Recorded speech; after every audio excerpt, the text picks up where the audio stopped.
Bienvenue voyageurs dans la caravane de la Gitane sans filtre. Je suis ravie de vous retrouver pour votre tirage spécial été concernant le mois de juillet 2024. Pourquoi spécial? Puisque nous allons procéder différemment pour ce mois. Bienvenue si vous êtes nouveau, si vous découvrez.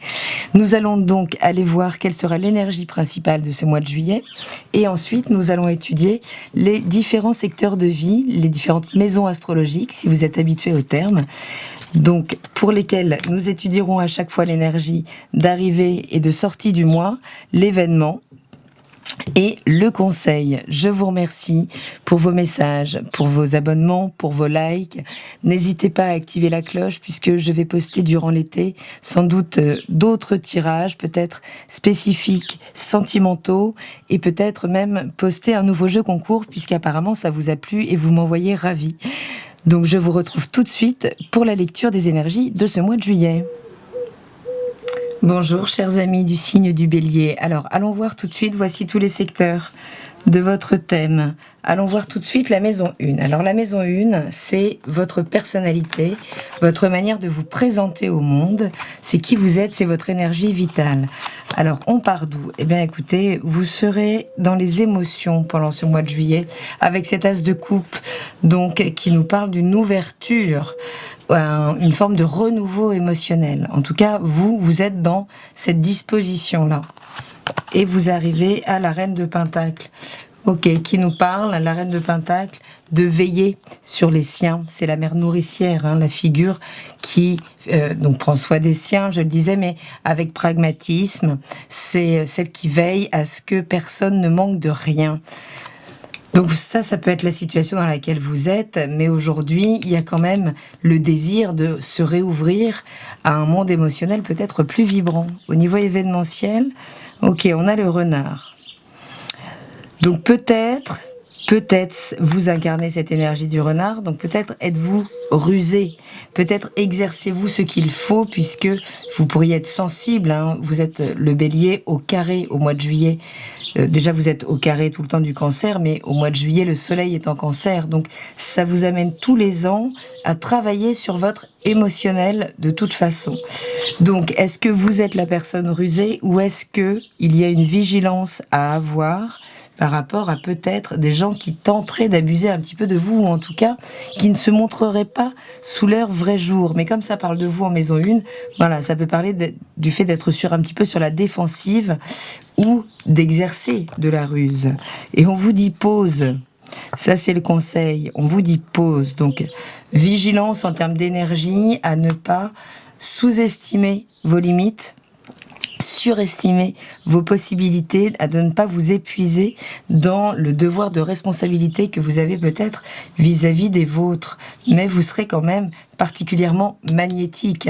En tout cas, la reine de Pentacle, vous voyez, elle est vraiment connectée à la nature, à ses instincts. Donc on parle d'émotion et d'instinct. Voilà. La maison 2, qui parle de vos valeurs, donc de vos finances, mais également des valeurs que vous vous attribuez. Bon, super, on démarre le mois en pleine satisfaction. On se sent épanoui, équilibré, généreux, sans doute. Alors, est-ce que cette générosité, vous en avez les moyens?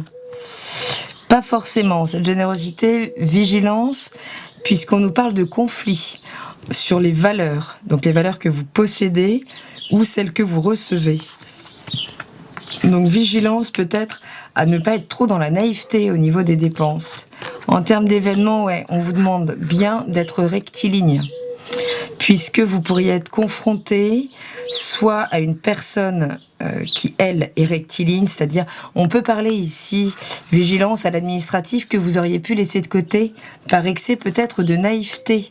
Intégrer vraiment là, cette personne alignée avec elle-même, les pieds bien ancrés dans le sol pour pouvoir contacter éventuellement une forme de hiérarchie des éminences si c'est administratif.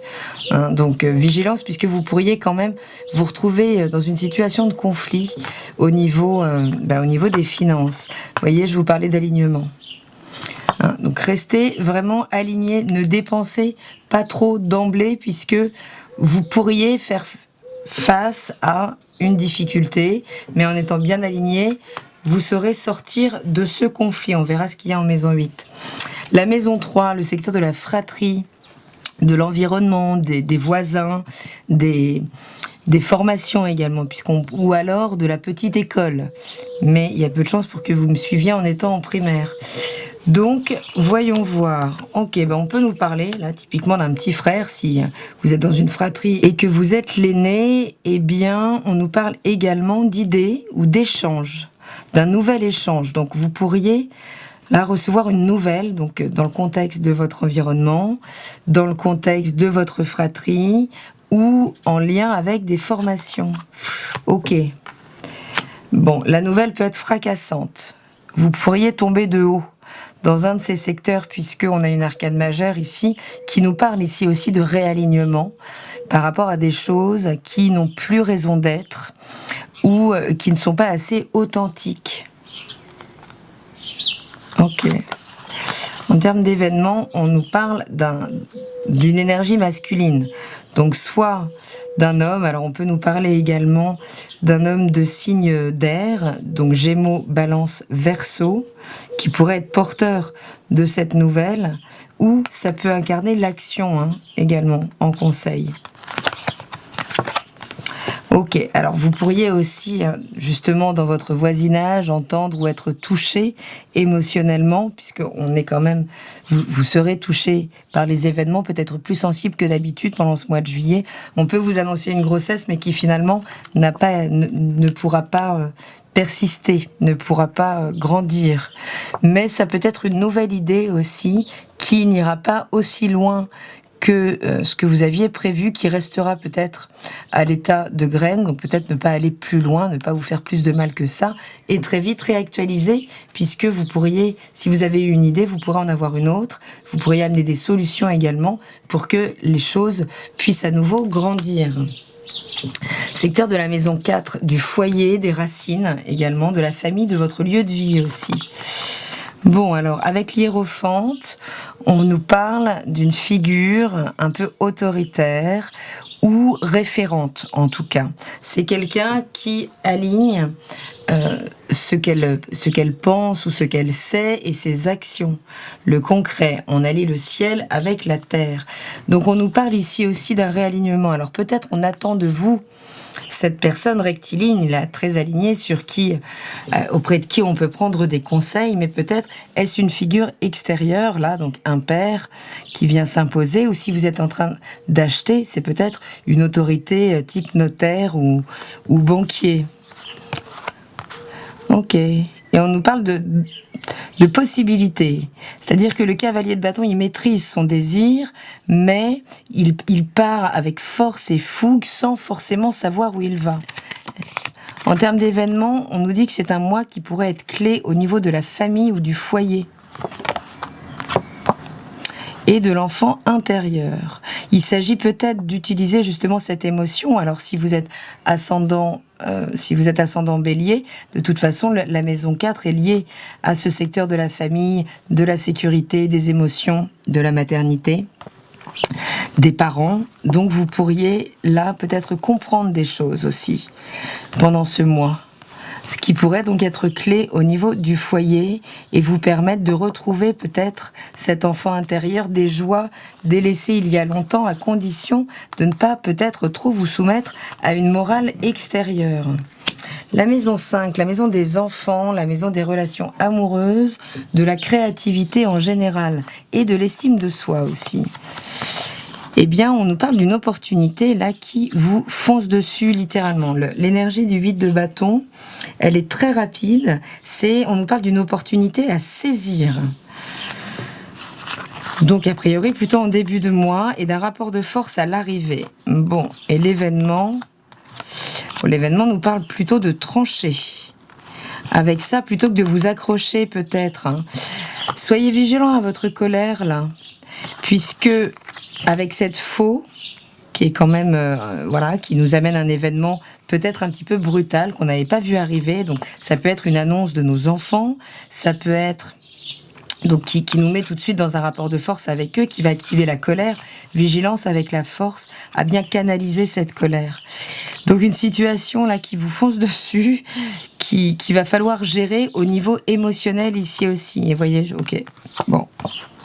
Donc vous pourriez ressentir un peu de colère, soit dans une rupture amoureuse, là, soit par une nouvelle annoncée ou un projet plutôt annoncé par vos enfants que vous ne cautionnez pas.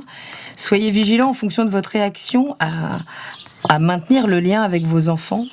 Évidemment, si c'est important pour vous, mais bon, on nous parle quand même d'un événement qui va vous demander à gérer, à canaliser ces émotions qui pourraient être un peu vives dans ces secteurs.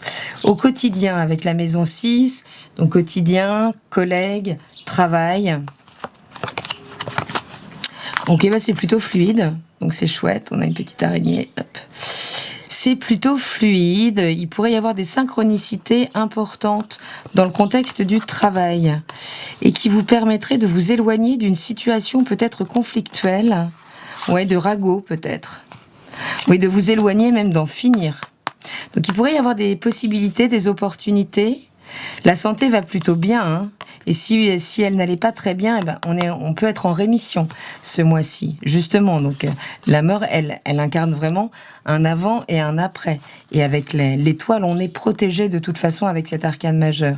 Donc soit vous vous éloignez d'une situation conflictuelle avec les collègues, soit d'une situation en termes de santé, de soins de vous, là sur laquelle vous reprenez de la fluidité. En tout cas, vous vous éloignez des ragots. Et je vous le souhaite. Avec le partenaire, comment ça se passe en maison 7 ? Ok, bon. Vous commencez le mois avec un 7 de denier, vous attendez. C'est-à-dire vous êtes dans l'expectative, vous avez semé ce qu'il fallait, vous attendez maintenant que ça grandisse. Donc soit vous êtes dans une relation, peut-être vous avez envie de réactualiser un petit peu les choses, vous êtes ouvert là pour que ça donne d'autres fruits et vous êtes dans l'expectative. Mais si vous êtes dans le célibat, ça peut nous parler aussi d'avoir fait le travail sur vous pour vous ouvrir à nouveau à la relation. Et ça tombe bien puisqu'elle arrive. Ce valet de coupe là donc peut rehausser les émotions, les sentiments d'une relation qui est déjà installée dans le temps, mais on peut nous parler clairement d'une rencontre, hein. C'est l'énergie des amours adolescentes, ce valet de coupe. C'est savoir aimer, donc peut-être que vous avez travaillé sur vous, sur les précédentes ruptures, sur les précédentes histoires, pour être à nouveau prêt à aimer, comme si vous n'aviez jamais souffert quelque part. Waouh! Ok, on a la chance dans ce secteur ce mois-ci. Donc ouvrez-vous. Vous êtes ouvert, de toute façon, émotionnellement, vous êtes ouvert. En plus, avec la reine de denier, vous êtes sécurisant. Il y a quelque chose qui fait envie dans votre énergie. Même vous pourriez être particulièrement séducteur ou séductrice si c'est vous qui incarnez ce renard. Mais en tout cas, particulièrement bien aspecté. Et plus vous serez dans la gratitude, dans l'accueil, plus vous pourrez au quotidien vous ouvrir des synchronicités et recevoir de la nouveauté là-dessus. La maison 8, c'est la maison des transformations, des partages de valeurs. Donc, que ce soit au sein du couple ou avec des associés dans le business. Ça nous parle de sexualité, puisque ça nous parle également d'énergie intime que nous échangeons, hein. Ça nous parle aussi d'héritage. Alors, voyons voir au niveau des événements. Ok, on arrive à la fin d'une situation. Alors, soit vous sortez d'une thérapie, là, où vous avez guéri les émotions et vous êtes prêt à vous ouvrir à nouveau, soit c'est une situation en lien avec ces autres domaines que j'ai abordés qui arrive à sa fin. Ok, et vous n'y pouvez rien, hein, puisque c'est vraiment, là on parle d'un équilibrage, les choses se rééquilibrent en fonction de ce que vous récoltez, en fonction de ce que vous avez semé. Hein, si vous avez été droit comme la justice, vous recevrez à cette mesure-là. En termes d'événements, ok, on peut nous parler d'un héritage pour certains. On peut nous parler d'un héritage, de quelque chose qui s'achève avec cet arcane majeur quand même qui nous invite là. Il y a 2 arcanes majeurs, donc ça peut être un mois de transformation important où ces secteurs d'héritage, de sexualité seront vraiment importants pour vous. Et il s'agit d'en finir avec quelque chose et de vous ouvrir enfin à l'abondance. Donc ça peut être clairement une transmission. Vous pourriez recevoir ce mois-ci la possibilité donc de recevoir du capital ou peut-être des valeurs tout simplement que l'on vous a transmises, des choses qui vous reviennent, en tout cas des situations s'achèvent. La maison 9, la maison où l'on trouve le sens des choses, la philosophie, la réflexion, les hautes études, la connaissance, c'est là où on élargit nos horizons, nos espaces, qu'ils soient intérieurs ou extérieurs. Ok, donc attendez, on commence avec un fardeau. Un fardeau à déposer, là. Il y a des croyances qui peuvent être enquistées, tellement elles sont là depuis longtemps et qui peuvent aujourd'hui être un fardeau si elles ne vous correspondent plus pour avancer, pour réaliser vos désirs. Donc il s'agit peut-être d'un mois intéressant pour revoir son système de valeurs, voir à quel point on peut se créer ce propre fardeau, et il y a du mouvement. Il y a du mouvement qui se remet en place. On nous parle aussi ici de cet alignement entre le cœur et le mental, d'aligner ses idées et ses émotions pour que les choses se produisent, et on nous parle d'histoire. Donc soit ce sont effectivement, ce fardeau, c'est soit une histoire qui est installée depuis très longtemps, mais un système de valeurs en fait, qui est installé depuis très longtemps, mais ça peut nous parler en maison neuve aussi d'une signature, de quelque chose qu'on a tardé à signer et qu'on pourrait enfin signer. Les choses qui pourraient se débloquer en lien avec notre histoire ou alors en lien avec une formation. On peut arriver à la fin d'un cursus d'études assez long et ça y est, se jeter là, avoir des propositions peut-être tout de suite derrière dans l'enseignement ou autre. Ok. Ce fardeau, ça peut être la dualité aussi. Dans le sens que vous mettez à la vie, votre système d'opposition, votre manière peut-être de voir les choses ou blanches ou noires, ou de vous poser, de mal canaliser votre colère, qui peut être à travailler, on l'a vu ici, dans le secteur de l'auto-estime des enfants ou avec le partenaire. Donc il va être question de réfléchir peut-être ce mois-ci par rapport à votre rapport de dualité. La maison 10 vous parle de votre carrière, de vos ambitions, et de votre vie publique. Waouh! Alors, il pourrait y avoir une rencontre. On a vu une rencontre ici, dans la relation. Elle peut très bien se faire sur le terrain de vos ambitions, de vos objectifs de carrière ou peut-être déjà de votre profession. Ok. Bon, on est bien dans le monde du travail, puisqu'avec le 3 de Pentacle, ça peut être un collaborateur, là, auprès de qui vous développez des émotions, mais ça peut être aussi juste de nouveaux projets, où vous avez enfin trouvé le partenaire idéal pour enfin déployer les projets qui vous tiennent à cœur. Ok. Ça peut être suite à la fin d'un emploi aussi. Où vous vous ouvrez, on a vu que vous étiez en ouverture, vous faites des nouvelles rencontres et ça s'enclenche très vite. Puisque là, on nous parle de la fin de quelque chose, mais les cartes sont quand même assez porteuses, assez élevées en termes de vibration. Ok, et ça vous réouvre le champ des possibles. Une rencontre importante ce mois-ci, peut-être sur le terrain des ambitions, là, dans le secteur du travail. Donc, soit pour élaborer des plans professionnels ensemble, soit ça peut être vraiment une rencontre sentimentale qui vous réouvre donc le champ des possibles. Au niveau des réseaux, des réseaux amicaux, des réseaux sociaux, des réseaux collaboratifs, on est abattu, on n'en peut plus. On n'en peut plus, clairement. On s'est fait des nœuds au cerveau, ou alors on peut avoir communiquer, être épuisé aussi par un peu cette société là de surcommunication excessive, hyper immédiate avec les réseaux sociaux. En maison 11, on peut aussi nous parler de ça. En tout cas, on est abattu moralement. Et pourtant, hop, revoilà ce valet d'épée. Donc il peut y avoir de nouvelles idées, de nouvelles rencontres ici beaucoup plus stimulantes et qui vous aideront peut-être à faire le choix dans vos amitiés. Ouais, il y a quelque chose à dépasser.